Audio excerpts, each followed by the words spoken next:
Hello everyone, welcome to my channel. I'm really excited to bring you today's video. If you enjoy my content, don't forget to subscribe and turn on notifications. Let's get started.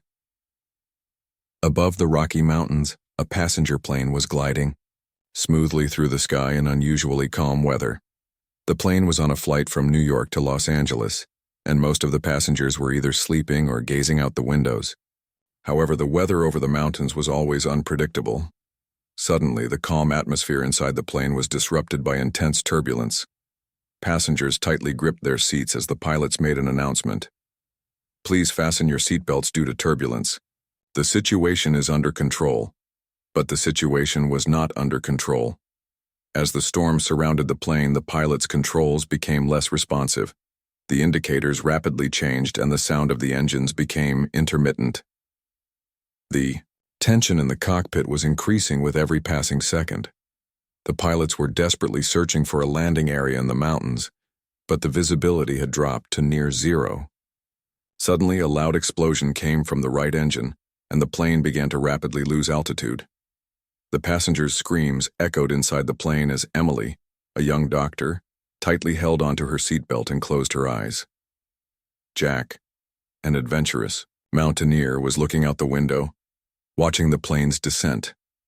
Elderly Mr. Thompson appeared calm, but the worry on his face was evident. The plane was rapidly descending toward the rugged slopes of the Rocky Mountains. Finally, the plane crashed into the side of a mountain. With a metallic roar, the plane's fuselage was torn apart, and the wreckage scattered down the mountainside. When the dust cloud settled, only silence remained. After a while, movement was seen in the wreckage. Emily, wounded but still standing, emerged from the debris. Her head was lightly bleeding, but she managed to stay on her feet. As she looked around, she saw the wreckage spread across the mountain slopes. The air was cold and the area was covered in glaciers. Emily began searching for the other passengers. She found Jack, trapped under a rock. Although Jack had several fractures, Emily managed to free him and he was able to walk. Next, they found Mr. Thompson, who was lightly injured and seemed to be in shock. Emily calmed him down and tended to his wounds. As the three of them came together, they realized that no one else had survived. The plane's wreckage was scattered across the mountainside, and the chances of the other passengers surviving were slim. Emily, Jack, and Mr. Thompson began making plans to survive. First, they needed to find food and water. In the wreckage, they found a few broken suitcases and retrieved some food. However, this food would not last long. Jack, being experienced in navigation, charted a route to the nearest settlement. However, the landscape around them was unsettling. Glaciers, sharp rocks, and mountains that seemed to stretch on forever. As night fell, the three of them gathered around a fire. The warmth of the fire provided some relief, but the silence of the mountains was unnerving. Around midnight, a wolf's howl was heard in the distance. Emily thought the sound was different from a normal wolf's howl. It was deeper and more eerie. Jack suggested it might belong to a wolf pack, but Emily had a feeling of doubt. Mr. Thompson remained silent, staring into the fire, his eyes full of concern.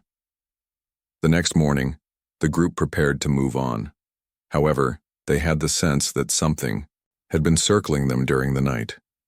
Around the fire, there were strange tracks, large footprints that looked like human ones but were much bigger than a normal human's. Emily didn't think these tracks belonged to a bear. Jack was trying to figure out what the tracks might belong to. Mr. Thompson remained silent, but the fear in his eyes grew stronger. The group decided to follow the tracks.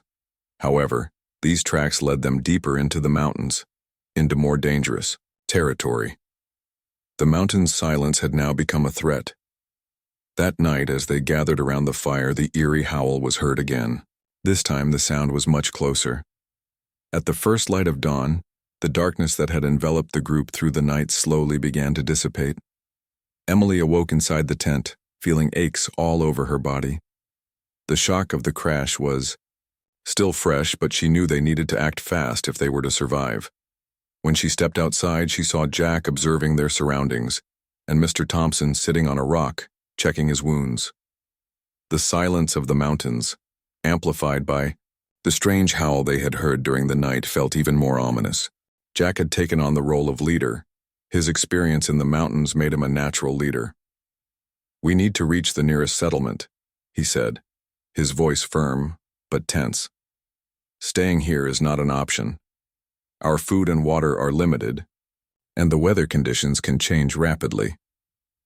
Emily agreed with Jack's plan, but Mr. Thompson was more cautious. "These mountains are dangerous," the old man murmured. "It's not just nature. There are other things here that shouldn't be." Although Jack seemed to dismiss Mr. Thompson's words, Emily noticed the worry in the old man's eyes. The howl they had heard during the night was not just the sound of a wolf. It was deeper, more unsettling. The group gathered their things and set off. Jack, using a simple compass and a general map of the mountains, had plotted a route. However, as they moved on, they began noticing strange tracks around them. Huge footprints were imprinted in the snow on the ground. Emily approached the tracks and examined them. "This can't be from a bear," she said, her voice filled with astonishment. "The footprints are too large and humanoid." Mr. Thompson approached and looked at the tracks. "These could be human tracks," he said, but his voice was full of hesitation. "But they're too big to be human. There's something living in these mountains, and it doesn't look like anything we know." Jack decided to follow the tracks. "Maybe these tracks will lead us to a settlement," he said, but Emily and Mr. Thompson tried to stop him. "This could be very dangerous," Emily warned. "Whatever made these tracks, we don't want it to see us." But Jack, with his adventurous spirit, insisted on following the tracks. The group continued for a while, and, during this time, they noticed claw marks on the trunks of trees. These marks were much larger and deeper than those made by any animal. It looked as if something had clawed at the trees. Mr. Thompson's concern deepened as he looked at the marks. "There's something here in these mountains," he muttered, "and we've entered its territory." As the day went on, the tension within the group increased. With every step they felt as though something was watching them. Jack tried to ignore this feeling, but Emily and Mr. Thompson kept scanning their surroundings. When evening came, they decided to set up camp.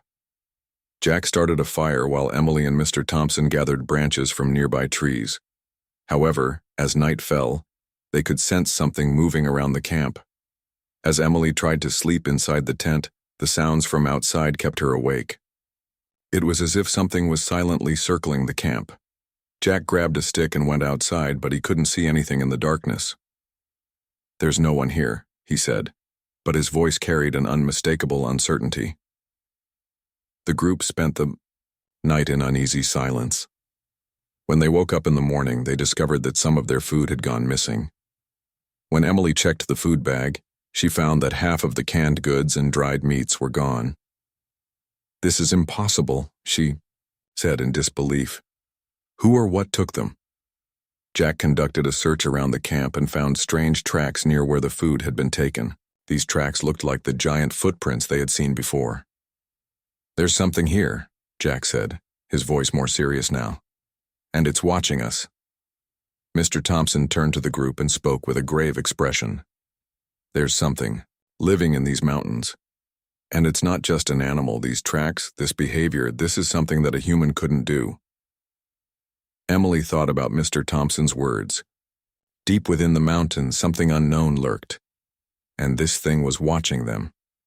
As the group considered their next steps, the mystery surrounding them grew even larger. The silence of the mountains now felt like a threat, and that threat was waiting for them. Realizing that their food had been stolen, the group suddenly found themselves facing an even greater danger. As Jack looked around angrily, Emily and Mr. Thompson exchanged worried glances.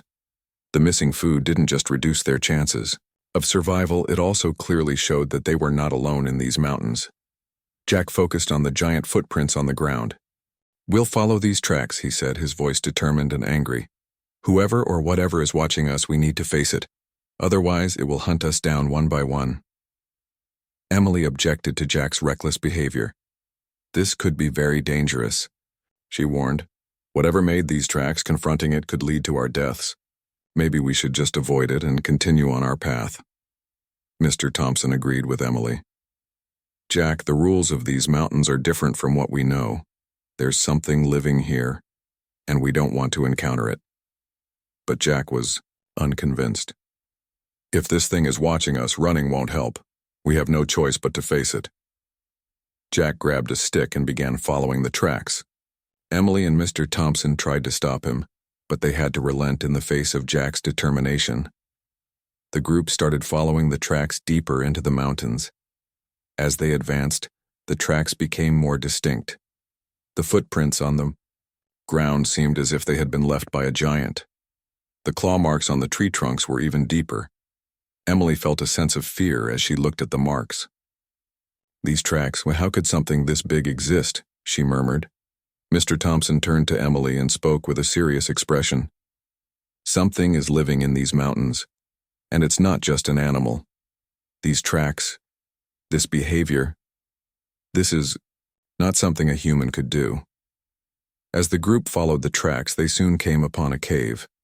The entrance was covered in snow, and it was dark inside. Jack decided to enter. There must be something here, he said, his voice still angry but also curious. Emily and Mr. Thompson tried to stop Jack, but he was insistent on entering the cave. As they ventured inside, they were stunned by what they found. Primitive weapons hung on the walls of the cave, and there were animal hides and human bones on the ground. It was as if someone had been living here, surviving in the wild. While Jack examined the cave, Emily and Mr. Thompson anxiously looked around.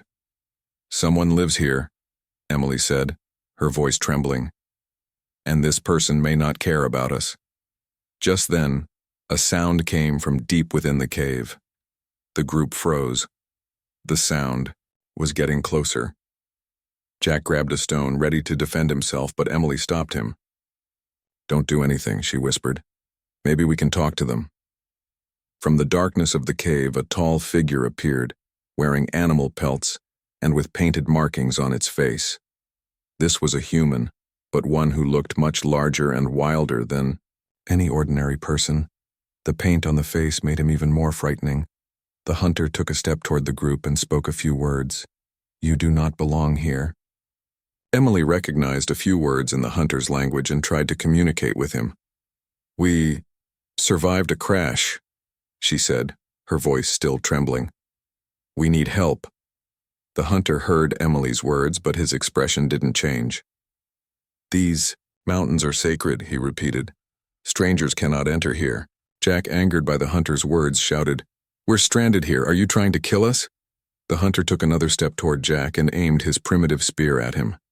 "You do not belong here," he repeated, his voice harsh and threatening. Emily tried to stop Jack. "Please don't anger him," she whispered. "Maybe we can make a deal." But Jack couldn't stand the hunter's threatening manner. He threw the stone at the hunter, but the hunter easily deflected it. The hunter quickly closed the distance, shoved Jack to the ground, and bent over him, pressing his spear against Jack's throat. Emily took a step forward. "Please don't kill him," she cried. "We don't want to harm anyone. We're just trying to survive." The hunter heard Emily's words and paused for a moment. Then, he withdrew the spear from Jack's neck and took a step back. "You do not belong here," he repeated, but this time his voice was softer. "The mountains will kill you." The group considered the hunter's words. The dangers of the mountains weren't just from the natural elements. There was something unknown here, and it was watching them. The hunter had given the group one more chance, but the price for that chance was high. They needed to leave the mountains and never return. Captured in the hunter's cave, the group found themselves in a wild and unknown world. The primitive weapons on the cave walls, the animal hides, and human bones on the ground clearly showed the kind of life the hunter was living in these mountains. Emily, Jack, and Mr. Thompson gathered together under the watchful eye of the hunter. After a while, the hunter moved deeper into the cave and retreated into a corner, but he was still closely watching their every move. Jack had figured out that the hunter wouldn't kill them, but he wasn't happy about it. "This crazy man can't keep us here," he whispered to Emily and Mr. Thompson. "We need to make a plan. We can escape when night falls." Emily approached Jack's plan with skepticism. "The hunter didn't kill us," she said, her voice still shaking. "Maybe we can make a deal. We can help him get us out of the mountains." But Jack ignored Emily's words. "This man is insane," he insisted. "There's a reason he's keeping us here. Maybe he's keeping us as food." Mr. Thompson disagreed with Jack's assessment. "The hunter hasn't harmed us," he said calmly, but with concern. "Maybe he's the protector of these mountains. We should try to negotiate with him." But Jack was unconvinced. When night fell, the hunter fell asleep in a corner of the cave. Jack turned to Emily and Mr. Thompson and whispered, "Now's the time to escape. We need to get out without waking him."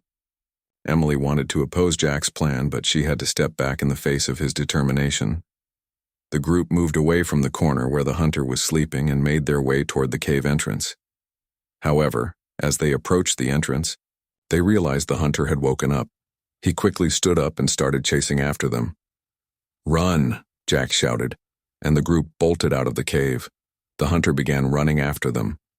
A chase ensued through the narrow passes of the mountains. The group did everything they could to escape the hunter, but it seemed as though he knew every inch of the mountains. With each step, he was getting closer. While running, Emily heard the hunter's voice. "Stop! The mountains will kill you." But the group ignored his words. Jack was running ahead, guiding the group. However, after a while they realized they were trapped at the edge of a cliff. The bottom of the cliff was covered in glaciers, and falling meant certain death. The hunter caught up to them and stopped them. "You do not belong here," he repeated, his voice still harsh but also tired. "The mountains will kill you." Jack, angered by the hunter's words, grabbed a stone and threw it at him. The stone struck the hunter's shoulder and he lost his balance. He staggered toward the edge of the cliff, hanging in the air for a moment before falling down. The group approached the place where the hunter had fallen and looked down. The hunter lay motionless at the bottom of the cliff. Emily thought he was dead and felt a pang of sadness. "We killed him," she whispered, her voice full of sorrow. But Jack was relieved the hunter was dead. "Now no one can stop us," he said, his voice filled with relief. "Let's get out of these mountains." The group moved away from the edge of the cliff and set off to leave the mountains. However, the hunter's words still echoed in their ears. "The mountains will kill you." The group didn't fully understand the meaning of these words, but they were aware of the dangers of the mountains. As they continued on their way, the group's tension grew. With every step, they thought about the price they might pay for the hunter's death. But they had no other choice but to leave the mountains. As they tried to make their way through the mountains without the hunter's guidance, they also tried to decipher his secrets. Deep in the mountains there was something unknown, and that thing was waiting for them. With the hunter's fall, the group took a brief sigh of relief. However, this relief was short-lived. When they stopped at the edge of the cliff and looked down, they saw that the hunter was still moving. He was lying injured at the bottom of the cliff but was still alive. Emily, seeing the hunter's condition, felt a pang of pity. "He's not dead," she whispered, her voice filled with both surprise and concern. "He's still alive. And he's coming toward us." Jack, seeing the hunter trying to climb up, panicked. "We need to move faster," he shouted, and the group quickly set off to get away from the hunter. But the hunter's presence was no longer just a threat. It had become a mystery. Emily began to think about why the hunter was so persistent. "Maybe he doesn't want to kill us," she murmured to herself. "Maybe he's trying to protect us." As the group made their way through the narrow mountain passes, they could feel the hunter following them. But this time, instead of attacking them, it seemed like the hunter was trying to communicate. "Stop!" the hunter shouted, his voice tired but still strong. "The mountains will kill you. I can help you." Emily heard the hunter's words and stopped the group. "Maybe we should listen to him," she said, her voice serious. "If he wanted to kill us, he would have done it already. Maybe he's really trying to help us." Jack, however, approached Emily's words with skepticism. "This man is crazy," he insisted. "He might lead us to death in these mountains." But Mr. Thompson sided with Emily. "The hunter knows these mountains better than we do," he said, his voice calm but firm. "If anyone can get us out of these mountains, it's him." The group waited for the hunter to approach. Injured, he walked toward them and stopped in front of the group. His painted face was mixed with sweat and there was weariness in his eyes. "You do not belong here," he repeated, but this time his voice was softer. "The mountains will kill you, but I can help you." Emily took a step toward the hunter. "Why do you want to help us?" she asked, her voice full of both curiosity and fear. "We are not your enemies." The hunter heard Emily's words and paused for a moment. Then he began to speak slowly. "I was once like you. I was a climber who came to these mountains. But the mountains changed me. I realized I had to stay here. The mountains chose me." The group listened to the hunter's words in astonishment. He spoke as though he had once been a normal person.